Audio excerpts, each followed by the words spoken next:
Educación Superior. Universidad Central del Ecuador y su especialidad en Universidad Iberoamericana de la República Dominicana, médico tratante del Hospital Metropolitano y secretaria de la Sociedad Ecuatoriana de Cardiología. La doctora va a dissertar el tema. Recuerden que el doctor Tapia y el doctor Delgado pusieron dos puntos principales cuando trataron sus temas: obesidad, ¿no? Fíjense lo que importante que es. Pues el tema de ahora que nos va a disertar en estos exactamente 15 minutos, la doctora Mayra, manejo de la obesidad, estilo de vida, medicación o cirugía.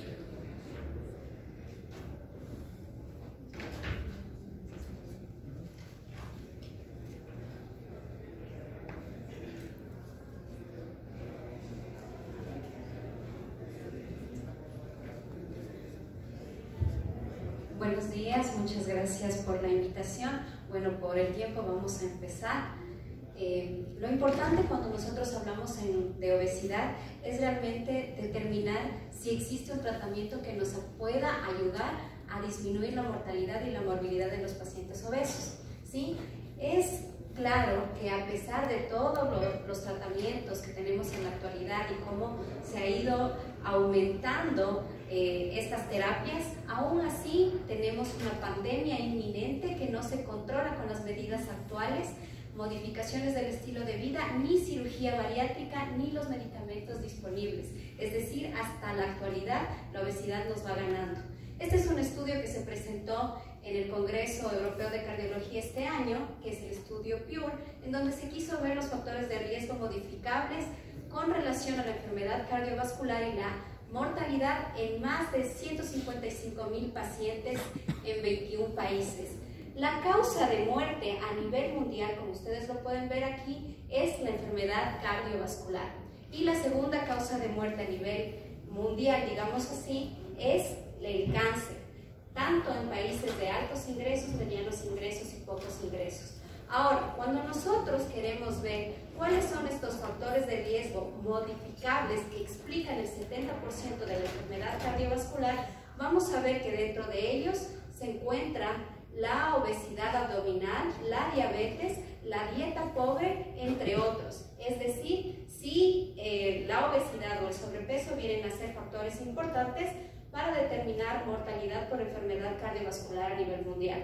Ahora, en nuestro país nosotros vemos que el último informe que tenemos, que es el ENSANUD 2012, 6 de cada 10 ecuatorianos adultos entre 19 a 59 años tienen sobrepeso u obesidad, con un 28% de manera general, y esto sobre todo en Galápagos con un 30%, la costa urbana en un 27%, Guayaquil y el resto del país en un 22%. Ahora, nosotros actualmente vivimos en un entorno obesogénico. ¿Eso qué quiere decir? Que todo lo que está a nuestro alrededor nos hace engordar, nos hace subir de peso. Este entorno obesogénico habla sobre la alimentación. Actualmente nosotros sabemos que los alimentos procesados, ultraprocesados, son la primera causa de generar obesidad en las personas. De igual manera, como pueden ver aquí, el sedentarismo, ¿sí?, es otra de las causas que nos ha llevado a esta epidemia. Este es un estudio reciente, se presentó hace un mes, menos también, ¿sí?, en donde querían ver la asociación entre el consumo de refrescos y la mortalidad en 10 países europeos. Miren que habían bebidas o refrescos gaseosas que tenían endulzantes artificiales, que no tienen nada de azúcar, y las bebidas que tenían azúcar como endulzante. Cuando vemos la comparación de incremento de muerte por todas las causas, no hay ninguna diferencia, tanto en las endulzadas artificialmente como en las endulzadas con azúcar, en incrementar la muerte por todas las causas. Es decir, que la primera causa para llevar a este sobrepeso o obesidad son las bebidas, son los carbohidratos que vienen en las bebidas, ¿sí? No nos dejemos engañar que las bebidas endulzadas con stevia o con algún otro edulcorante no calórico no produce obesidad. Eso es falso, produce la misma obesidad y los mismos daños cardiovasculares, ¿sí? Ahora, lo que se encontró es que el consumo de refrescos endulzados artificialmente está asociado más a enfermedades circulatorias, y los refrescos endulzados con azúcar se asocian más con muertes por enfermedad digestiva. Esta asociación fue positiva con más de 2 bebidas por día versus una persona que no consume más de una bebida por mes. Es decir, tenemos que dejar definitivamente las gaseosas. Ahora, tenemos un cambio de paradigma. ¿La obesidad es una elección de estilo de vida? ¿Yo decido ser obeso o es una enfermedad crónica? ¿Sí? Cuando nosotros determinamos esto, sabemos cómo tratar. Desde el 2014, muchas asociaciones han hablado y dicen que sí, la enfermedad crónica es la obesidad. ¿Por qué? Porque tiene una patogénesis que tiene factores genéticos, ambientales y de comportamiento. Tiene una fisiopatología clara con factores neuroendocrinos involucrados en la regulación del apetito y el balance energético y produce morbilidad y mortalidad. Es por eso que se considera una enfermedad. Ahora, siempre nos han hablado que el peso corporal, cuando una persona come más, aumenta, tiene menos gasto calórico, no hacen actividad, eso produce obesidad. Pues no es así. Lo correcto es decir que si hay una alteración fisiológica que mantenga el tejido adiposo adicional más allá de la normal, entonces los mecanismos fisiopatológicos impulsan a la sobrealimentación en el caso de obesidad. Es decir, la sobrealimentación no produce obesidad, la obesidad produce sobrealimentación. Eso es importante que tengamos en cuenta. Ahora, la obesidad, al ser una enfermedad crónica, debe ser manejada por un médico. La obesidad produce este tipo de complicaciones. Cuando una persona o un médico ve a un paciente con obesidad, lo primero que tiene que hacer es descartar o ver cuántas complicaciones ya ha desarrollado. Puede desarrollar complicaciones a nivel biomecánico, cardiometabólico u otro tipo de enfermedades. Una vez que hemos diagnosticado cuáles son las complicaciones, pues es importante también saber que la fisiopatología de esta enfermedad es muy compleja. La obesidad es una enfermedad neuroendocrina, es decir, donde se va a producir el daño, ¿sí?, es a nivel del cerebro. En el cerebro hay una estructura muy pequeña que se llama núcleo arcuato. En el núcleo arcuato se produce la regulación del gasto energético, ¿sí? Entonces ahí es donde hay estos daños. De igual manera, también tenemos la leptina, la adiponectina, la grelina, ¿sí?, que van a ser estas hormonas que nos digan si comemos más o comemos menos. Pero en una persona que haya obesidad, acordémonos que hay una leptinoresistencia que va a hacer que las señales de anorexia o las señales de ya no querer comer no lleguen a ese núcleo arcuato del hipotálamo, y ahí es cuando se desencadena la obesidad y los pacientes no pueden dejar de comer, no pueden tener esa saciedad porque la hormona que le dice deja de comer tiene resistencia y aunque aumenta la cantidad no llega a cumplir la función que necesitamos. Ahora, en cuanto al manejo de la obesidad, ¿qué es mejor? ¿Los cambios en el estilo de vida, la medicación o la cirugía? Como yo les había dicho, siempre el médico debe descartar o debe indicar cuáles son las complicaciones que tiene el paciente con obesidad. Un paciente con obesidad no solamente tiene un índice de masa corporal de 28, 32, etc. Es un paciente que tiene otras comorbilidades asociadas, productos de ese exceso de peso. Paciente con obesidad puede tener diabetes, esteatohepatitis, puede tener enfermedad cardiovascular, infertilidad, trastornos depresivos, ansiosos, entre otros. Todo eso hay que definir antes de iniciar el tratamiento. ¿Sí? No es, está gordito, vaya donde el nutricionista. Esa no es la conducta. Debe al médico hacer todo este algoritmo de tratamiento. Ahora, una vez que vemos cuáles son las complicaciones que ha desarrollado por la obesidad, la obesidad, al igual que otras enfermedades, tiene estadios. Puede ser leve, moderada o grave. ¿Qué determina esto? Lo determinan las complicaciones. El estadio 0, independientemente si esté solo en sobrepeso o ya tenga un paciente obesidad, si no ha desarrollado complicaciones, es una obesidad leve que está en estadio 0. Pero si el paciente ya tiene una o más complicaciones pequeñas o moderadas, es decir, tiene hipertensión arterial, tiene dislipidemia o estados prediabéticos, ese paciente ya tiene una obesidad estadio 1, en donde el tratamiento efectivo debe llevar a una pérdida de peso mayor al 4% y menor al 10% para disminuir esas complicaciones que desarrolló. Y el paciente que está en estadio 2 es aquel paciente que ya desarrolló un daño de órgano blanco. Es un paciente que tiene esteatohepatitis no alcohólica, es un paciente que tiene enfermedad cardiovascular establecida o es un paciente que tiene diabetes de mal control. En estos pacientes, ¿sí?, es muy probable que necesitemos algo más agresivo que el tratamiento farmacológico, y la cirugía metabólica o bariátrica está indicada porque la pérdida de peso que tiene que tener ese paciente es mayor al 20% de su peso basal. Dentro del tratamiento, como les indicaba, ¿sí?, va a depender del estadio donde se encuentre, que puede ser solo cambios en el estilo de vida si está en estadio 0, tratamiento farmacológico más cambios en el estilo de vida si está en estadio 1, o cirugía más todo lo anterior si está en estadio 2. Por ejemplo, aquí yo les quiero mostrar que si un paciente tiene síndrome metabólico, tiene que disminuir el 10% de su peso basal para realmente decir que su obesidad está controlada. Pero si el paciente tiene ya una esteatohepatitis no alcohólica, es muy probable que requiera hasta un 40% de reducción de su obesidad para que haya un tratamiento adecuado de esa esteatohepatitis, que no lo vamos a lograr con ningún tratamiento en cambios en el estilo de vida por sí solo. Eso es importante. Entonces, las decisiones del tratamiento que va a tomar el paciente con obesidad las define el clínico, el diabetólogo, el endocrinólogo experto en obesidad. Ahora, cuando nosotros vamos a hablar ya del tratamiento, vemos que en la base siempre va a estar la actividad física y la alimentación. Nunca va a pasar de moda, ni nunca voy a confiar en que los medicamentos por sí solos me van a dar haciendo el trabajo, ¿sí? Tenemos que hacer cambios en el estilo de vida.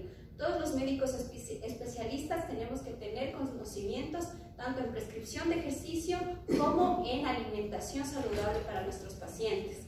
Ahora, si es que esto no es suficiente, pues la farmacoterapia o la cirugía bariátrica es importante. Como ustedes pueden ver, estos tres están en la pirámide, pero pueden usarse los tres, utilizarse los dos, o dependiendo del paciente vamos a ver qué es lo que pasa. En cuanto a la alimentación impacta de forma significativa en el tratamiento para bajar de peso en el paciente obeso. Es importante saber esto. Aquí en este estudio lo que hicieron fue una asociación de la calidad dietética, el riesgo y la mortalidad cardiovascular en más de 218,000 personas en 50 países.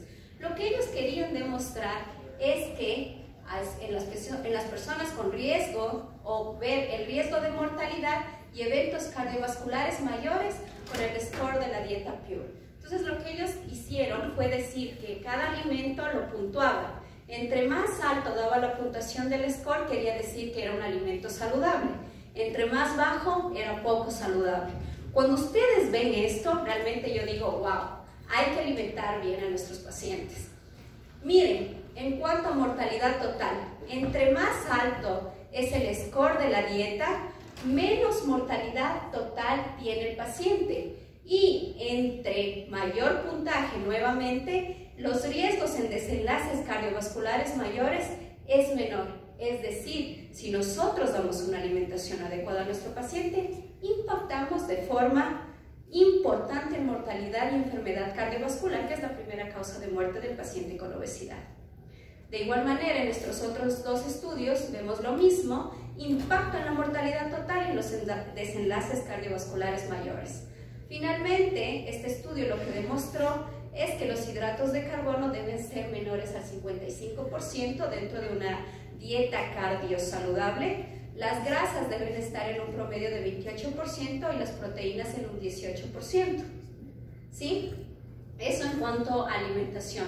Ya tenemos una idea cómo vamos a guiar a nuestros pacientes. Primero, no vamos a dar gaseosas, ni les vamos a decir que las gaseosas light o 0 calorías son saludables. Les vamos a decir que no consuman alimentos ultraprocesados o procesados, porque eso ocasiona enfermedad cardiovascular y metabólicas. Ahora con el ejercicio, veamos qué pasa con el ejercicio. En las guías de manejo del riesgo cardiovascular vamos a ver que el ejercicio es muy importante, ¿no es cierto?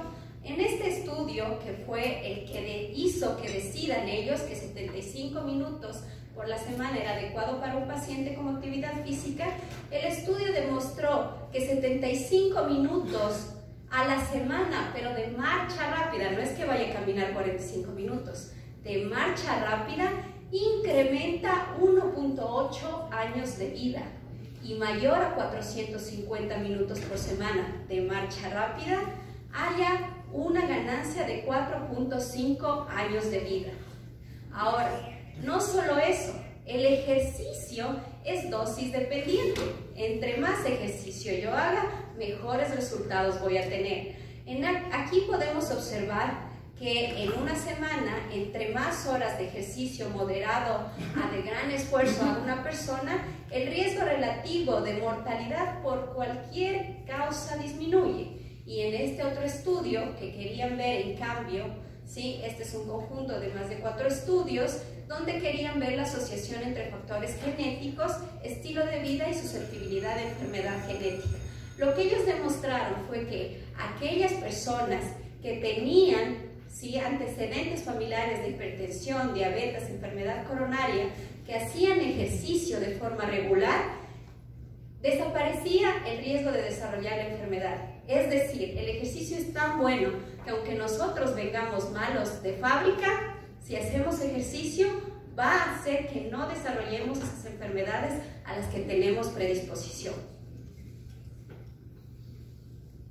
Ahora, en cuanto al tratamiento ya farmacológico para la obesidad, tanto la evidencia que tenemos hasta el 2019 es importante lo que ellos nos dicen, que el tratamiento exitoso de la obesidad debe controlar la regulación homeostática y la hedónica de la alimentación.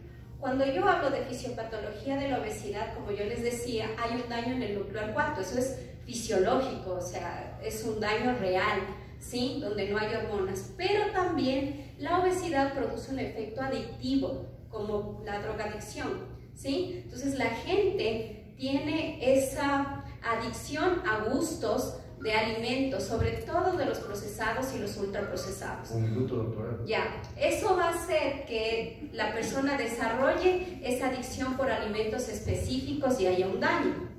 Ahora, la monoterapia en el tratamiento de la obesidad tiene eficacia limitada porque se activan vías alternas, ¿sí? Y esto hace que sea muy difícil manejar obesidad.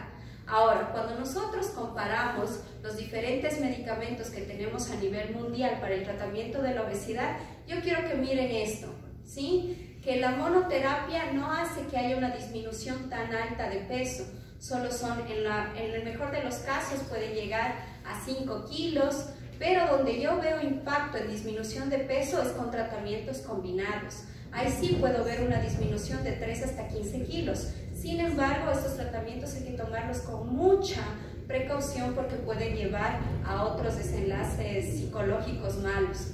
Ahora, de estos medicamentos podemos observar que también se han hecho estudios de seguridad cardiovascular y la lorcacerina resultó no aumentar el MACE en los pacientes obesos. Sin embargo, cuando yo solo veo peso, solamente el 39% de los pacientes ayudó a una pérdida del 5% de peso y solo el 15% más del 10% de peso.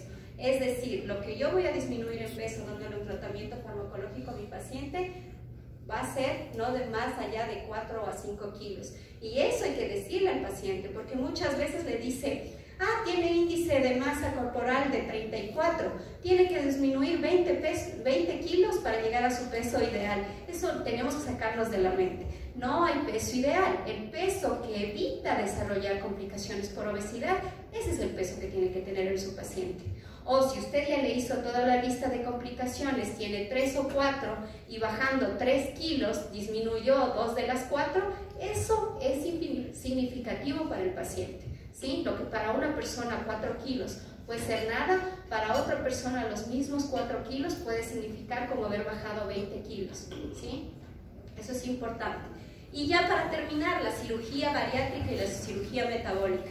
Realmente ustedes saben que la cirugía metabólica se hizo para disminuir la glucemia en pacientes con diabetes que no se llegaban a controlar de forma adecuada. Pero cuando yo hablo de cirugía bariátrica, lo que yo quiero impactar es en todas las complicaciones del paciente con obesidad. Eso es muy importante. No pensemos solamente que la cirugía me sirve en el paciente con diabetes, como normalmente dicen la cirugía cura la diabetes, eso es falso, ¿sí? Pero sí me puede ayudar mucho en un paciente obeso. Ahora, dentro de todas las técnicas que tienen para las cirugías, el bypass de Jede-Rose es una de las alternativas más importantes que nosotros tenemos por la fisiopatología que está cursando con esto. Sin embargo, miren esto, el bypass produce una pérdida rápida de peso a los primeros 6 meses tras la cirugía, con una pérdida promedio del 12 al 45% del peso basal a los 3 años, pero ojo, esta pérdida de peso persiste no más allá de 7 a 10 años. Es decir, que cuando nosotros vemos esta alternativa como buena para nuestro paciente, tenemos que decirle que no es una cura.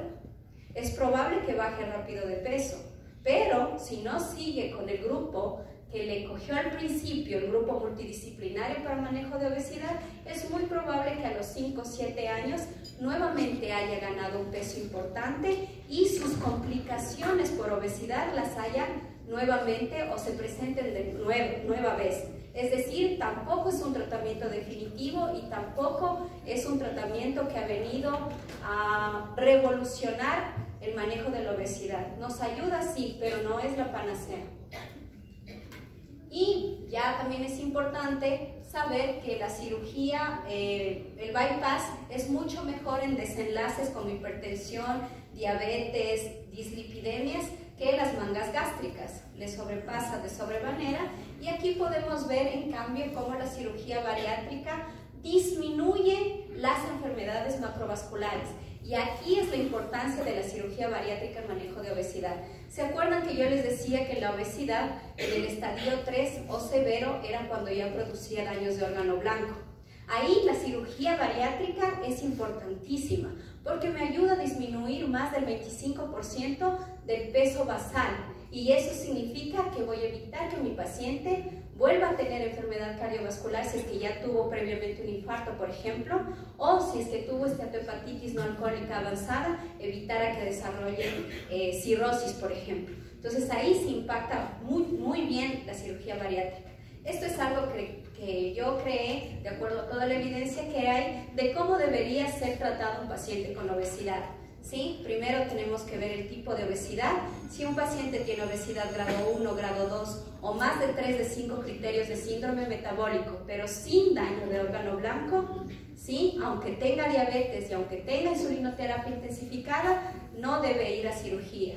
¿Cuáles son los pacientes que deben ir a cirugía bariátrica? Los pacientes que tengan obesidad grado 2, grado 3 y daño de órgano blanco. ¿Qué daño? Enfermedad cardiovascular establecida, enfermedad renal crónica, apnea obstructiva del sueño, esteatohepatitis no alcohólica e inmovilidad. Esos son los pacientes que más se benefician de cirugía bariátrica.